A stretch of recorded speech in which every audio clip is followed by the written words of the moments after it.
Hi, I'm here today with Elle Meyer, author of Living the Thin Life. How are you? Hi, I'm really good. Excellent. Well, let's just get right into it. The question that's on everybody's mind. What is your book about? Well, Living the Thin Life provides lots of tips and suggestions from real people about how to maintain your weight and stay at the ideal weight for life.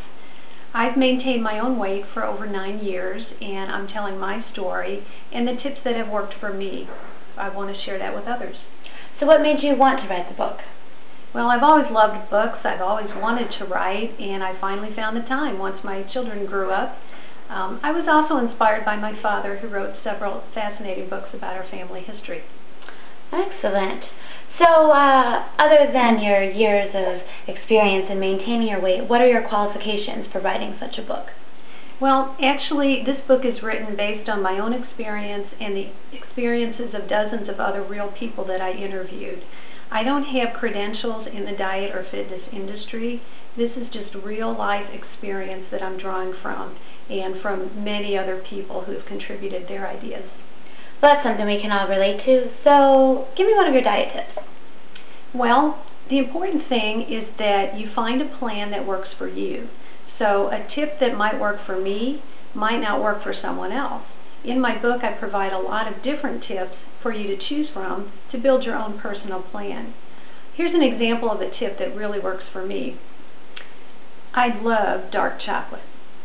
So I allow myself a small piece of dark chocolate occasionally as a special treat. I know I have that treat to look forward to. I don't overdo it, but I do allow myself a treat occasionally. It gives me something to look forward to and helps me stay motivated to stick with my diet plan. Makes sense, makes sense. So that deals with the eating aspect of it. What about fitness, something we all hate? What's one of your diet or your exercise tips?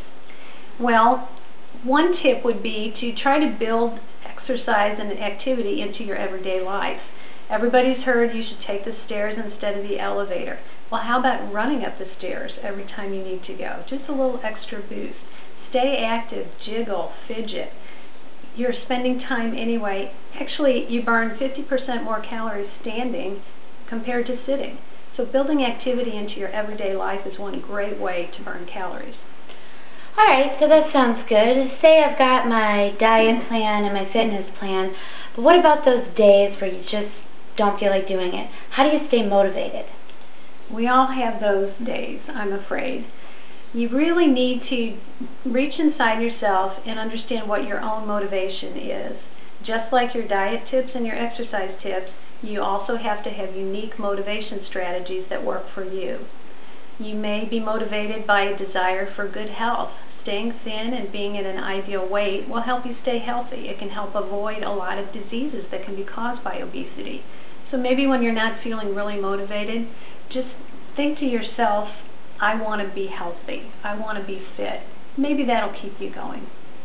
Sounds good. So, there are a lot of diet books out there these days. What makes your book different? Well, I think my book is just working again on the personal plan angle. There's not one gimmick that works for everybody. Many diet books will say this is the grapefruit diet or the cabbage soup diet, and there's one plan for each person. In real life, that just doesn't work. Each person needs to find what works for you. Well said. Thank you. So who did you write your book for? Who's your target audience? I initially started writing the book with women in mind, particularly in my age group, baby boomer women, because that's really my area of expertise. But as I developed my ideas, I realized these can apply to anybody. If you're trying to maintain weight, if you're trying to lose weight, if you're a man, if you're a woman, whatever your age, you're going to find something in here that's going to help you. Alright. Well, I noticed at the back of your book you've got 50 recipes. Did you create all these recipes yourself? And be honest, do they actually taste good? Well, that's a good question. I think they're delicious. Many recipes I adapted from higher calorie or higher fat recipes.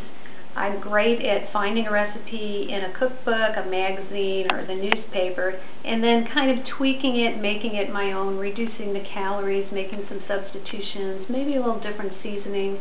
So many Many of the recipes you could say are adapted from other ones, but they're very tasty as well as being healthy. I can't wait to try some.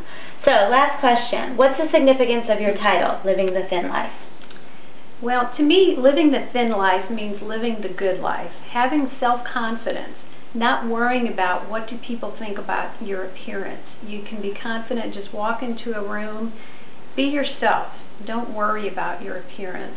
It's a good life, and I've enjoyed living the thin life, and I want others to enjoy that as well.